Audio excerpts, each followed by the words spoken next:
Jack Ma ditolak berkali-kali, tetapi orang yang mereka tolak tu akhirnya membina empire 200 bilion US dollar. Apa tak kenal kalau kita sebut Alibaba kan?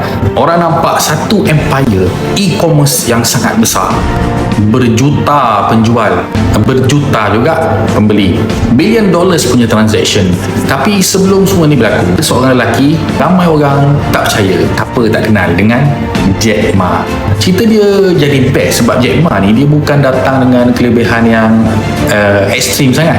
Dia bukannya jurutera ataupun engineer yang genius lah. Dia bukannya programmer ataupun anak bangsawan.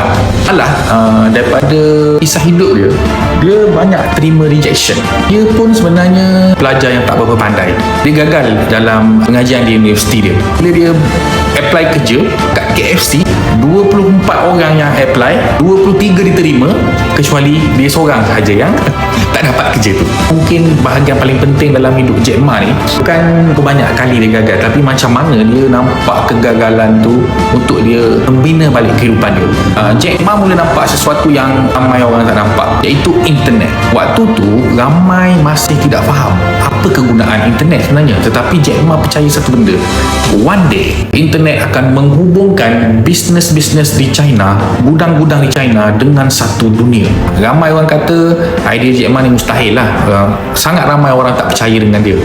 Bahkan pada awal Alibaba ditubuhkan, syarikat tu ada banyak cabaran untuk mendapatkan kepercayaan dan tak ada banyak duit. Tapi Jack Ma ni terus fokus. Dia tak buat satu teknologi baru pun. Dia cuba overcome satu masalah. Macam mana untuk orang biasa boleh berniaga dengan lebih besar, dan itulah kekuatan yang ada pada Alibaba. Bukan sekadar teknologi, tetapi peluang.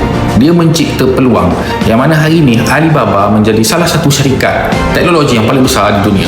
Ini adalah cerita yang tentang sesuatu yang lebih susah, iaitu percaya kepada sesuatu yang kita belum nampak depan mata.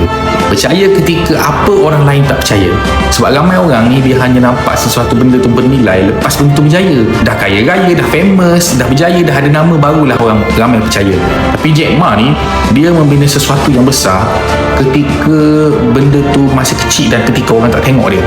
Cerita Jack Ma ni pun boleh mengajar kita dalam kewangan peribadi pun sama sebenarnya. Ramai orang dia pandang RM100 sebulan tu untuk disimpan, dia cakap simpan buat apa kalau gaji pun tak cukup. Sebenarnya RM100 sebulan pun kalau selama bertahun-tahun kita simpan dalam bentuk emas fizikal, itu adalah salah satu insurans untuk kita hidup lebih senang pada masa depan.